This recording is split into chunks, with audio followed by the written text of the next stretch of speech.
apa? Mengingat Allah, karena ini kalam Allah. Tadi barusan yang kita baca Ratibul Atas diawali dengan ayat-ayat suci Al-Quran. Lau anzalna hadzal Qur'ana ala jabalin la ra'aitahu khashi'an mutasaddian min khasyatillah.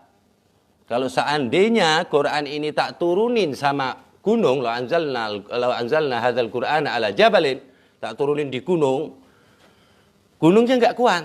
Kata Allah Subhanahu wa taala, la ra'aitahu, maka engkau semuanya umat manusia, tapi Rasulullah ngomongnya sama Allah ngomongnya sama Rasulullah langsung, la ra'aitahu khasyian mutasaddian min khasyatillah.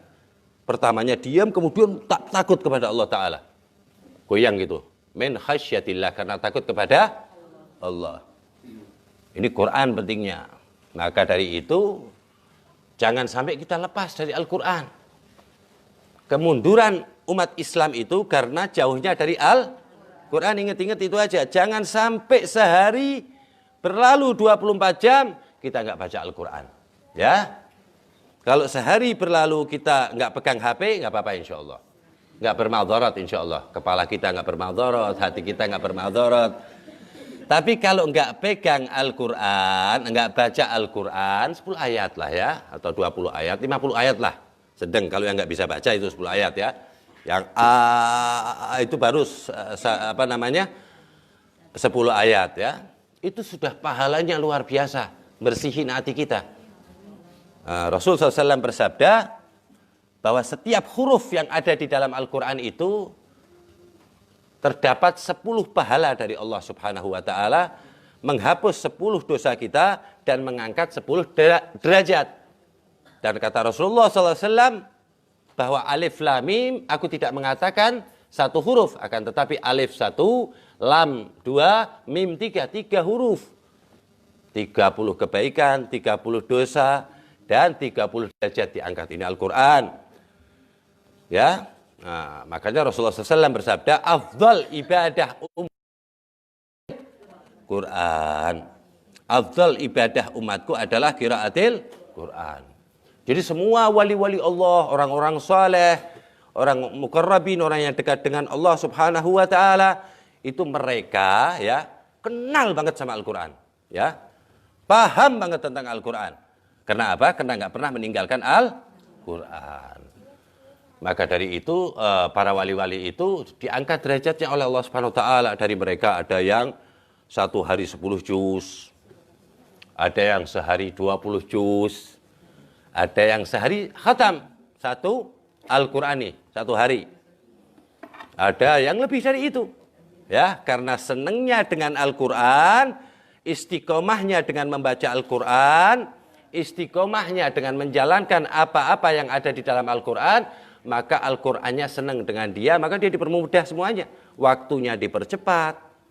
Bahkan ada yang 4 kali siang hari 4 khataman, sore 4 khataman, yaitu buyutnya daripada Sahibur Ratib, Al-Habib Umar bin Abdurrahman bin Aqil bin Salim bin Abdullah bin Abdurrahman bin Abdullah bin Abdurrahman. Buyut yang ke-6 ya. Itu setiap hari 4 siang 4 khataman Al-Quran, 4 di malam hari. Itu ketika sudah tua, sudah mulai lanjut usia. Tapi waktu muda 8 kali khataman, 8 kali khataman, 16 siang dan malam. Lah kalau kita hitung ya ribet itu. Lah waktunya buat apa? Ya dia masih utuh dagang, dia masih ke masjid dan lain sebagainya. Karena apa? Allah menyuruh waktu, waktu nurut sama kekasihku, kata Allah Subhanahu wa taala. Jadi baca sebanyak apa aja masih 5 menit doang. Itu namanya orang-orang yang dargah, ya, kalau bahasa ininya, bahasa sufinya. Kalau bahasa syariatnya orang yang diberi banyak keberkahan waktu oleh Allah Subhanahu wa taala. Waktunya sedikit, banyak kebaikan yang dia lakukan. Nah, kata. Ini semuanya berkah Al-Qur'an. Semuanya berkah Al-Qur'an. Ilmu semuanya ada di dalam Al-Quran. Hidayah semuanya, jalannya ada di dalam Dzalikal kitabu la raiba fihi hudan lil muttaqin. Semua ilmu ada di dalam Quran. Qul law kana al-bahru midadan li kalimati rabbi. Katakan, wahai kekasihku, Nabi Muhammad SAW maksudnya, Lau kanal bahru midadan li kalimati rabbi. Seandainya 7 samudra ini semuanya dijadikan tinta. Lau kanal bahru midadan li kalimati rabbi, untuk menafsirkan maksud Allah yang di dalam Al-Quran. Lana fidal bahru qabla an tanfada kalimatu rabbi. Udah habis itu air 7 samudra dari ujung dunia sampai ujung dunia, masih belum bisa nyelesain maksudnya Allah yang di dalam Al-Quran. Ini Allah yang ngomong nih ya, pencipta ya, bukan ngarang-ngarang. Apa namanya? Qul law kana al-bahru midatan li kalimati rabbi lanafida al-bahru qabla an tanfada kalimatu rabbi walau ji'na bimithlihi madada. Walaupun Allah Subhanahu wa taala kembaliin lagi, berarti 2 kali 7 samudra, 14 samudra, kan di dunia ini ada 7 samudra ya. 14 samudra diulang lagi, masih belum selesai. Sayyidina Ali bin Abi Thalib mengatakan, ya, waktu disuruh waktu ditanya dengan sahabat, apa engkau memahami Al-Quran dan sebagainya lah tentang Al-Quran, beliau mengatakan, ba di dalam Bismillahirrahmanirrahim itu kan ada ba-nya ya, pertamanya ba ya, ba dengan nama Allah itu, ba pertamanya.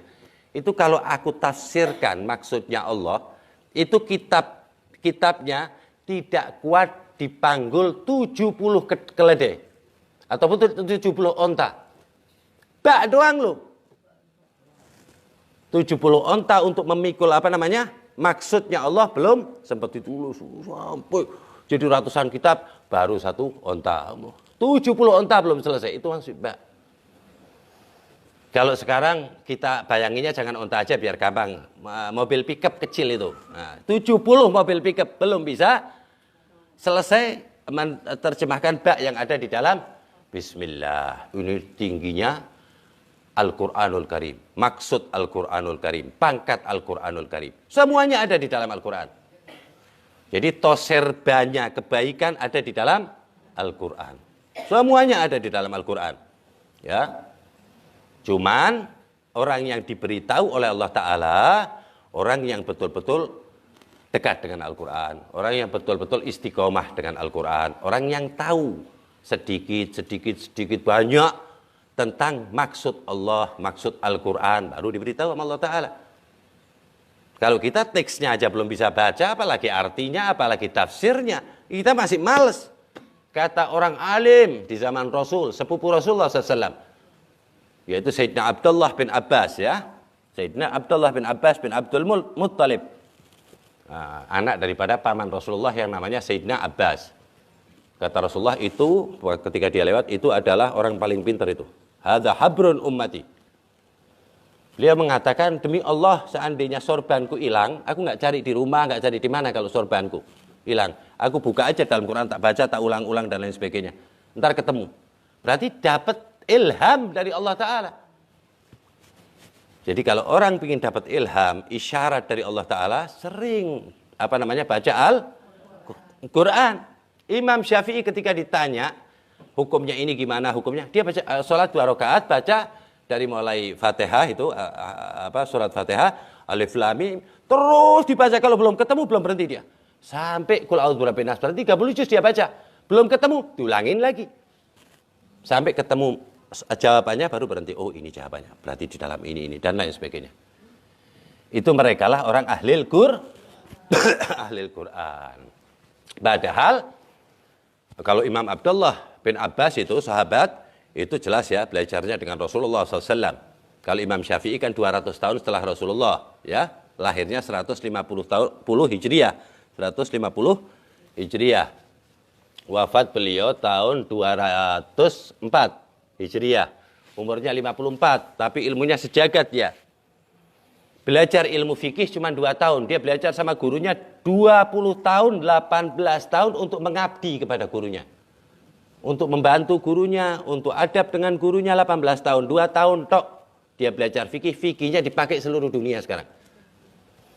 Ya, di dunia ini yang ahlus sunnah wal jamaah, yaitu jalan yang paling diridhoi Allah Subhanahu wa taala, jalan yang di dalamnya wali-wali Allah Subhanahu wa taala, yaitu ahlus sunnah wal jamaah, itu dibagi menjadi 4 madhab, ya, itu ahlus sunnah semua. Imam Hanafi, Imam Maliki, Imam Syafi'i, dan Imam Hambali. Itu kalau dikalkulasi, yang ikut madhabnya, yang bermadhab Imam Syafi'i, dibanding sisanya 3 itu masih banyak yang bermadhab Imam Nah, Indonesia aja udah berapa ratus juta orang semuanya mazhabnya itu karena keberkahan adabnya Imam Syafi'i dengan Al-Quran, dengan apa gurunya dan lain sebagainya. 2 tahun toh belajar fikih karena kecerdasannya yang luar biasa ya. Semoga kita mendapat manfaat dari menceritakan Sayyidina Abdullah bin Abbas dan Imam Syafi'i. Itu semua nggak lepas dari Al-Quran. Kitab induknya itu namanya Al-Um. Semuanya isinya ayat Quran dan hadis Rasulullah Sallallahu Alaihi Wasallam. Ya, jadi jangan sampai kita lepas satu hari. Apalagi yang udah bisa baca. Ya, kalau yang belum bisa baca nggak usah pakai mic ya. Laki-laki maupun perempuan nggak usah pakai mic. Apalagi itu bulan puasa itu ya. Kalau tadarusan itu belum bisa baca mic itu ngeres. Di rumah dengarnya enak sama ngeres. Udah mic-nya keren, toanya gede, satu perumahan, satu daerah denger, tapi bacanya acak-acakan, nggak usah pakai mic. Udah jelas, enak bacaannya, pinter, nggak salah, tajwidnya benar, baru pakai mic. Ya kan sering kan kalau bulan puasa kan? Nah, ntar bapak-bapaknya yang belum bisa baca jangan pakai mic pak kalau bulan puasa, ya.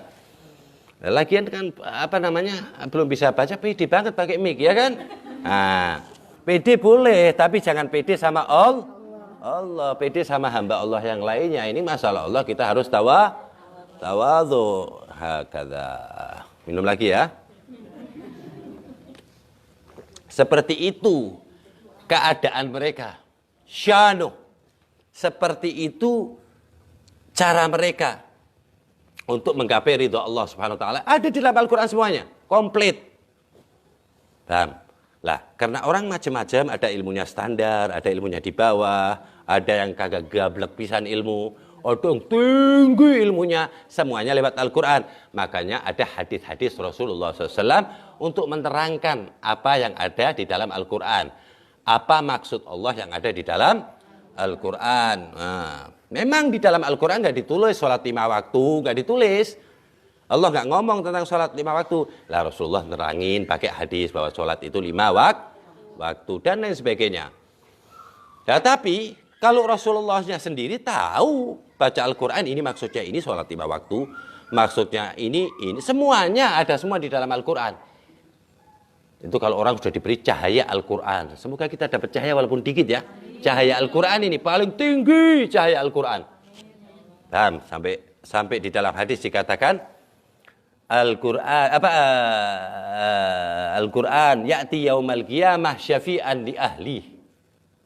Al-Quran ini ya'ti yaumal qiyamah akan datang di hari kiamat memberi syafaat bagi orang yang senang dengan Al-Quran, dengan ahli Al-Quran. Maksudnya orang yang senang dengan Al-Quran, selalu membaca Al-Quran, selalu pingin mengetahui maksud makna Al-Quran, istiqomah membaca Al-Quran, adab dengan Al-Quran. Jangan sampai Al-Quran ditaruh bawah, ya. Kalau di rumah itu ada rak lemari, jangan sampai Quran itu nomor 2, diinget-inget ya. Jangan sampai.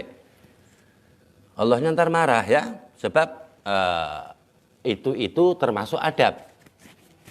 Kalau kalam Allah Ta'ala ente taruh begitu, ntar Allahnya marah. Ya, jadi adab kita bersihin, kita rapihin, ya. Bahkan kitab-kitab lainnya, kitab hadis lainnya kita bersihin, apalagi Al-Quran. Kadang kita ini ngeres, lihat itu bingung ya. Kalau kita mampir ini Quran, ya, satu meja gitu, ini ada Quran kecil, sini asba, kok kurang ajar banget. Ini yang ngomong Allah, padahal kalau sertifikat nggak bakalan ditaruh situ sama dia. Taruh lemari, simpen. Gelang apa-apa nggak bakalan taruh situ. Gelang emas maksudnya ya. Ya, nggak bakalan ditaruh situ. Tapi karena dia itu tasghir ya, meremehkan Al-Quran, maka Allah nanti ngeremehin, hati-hati.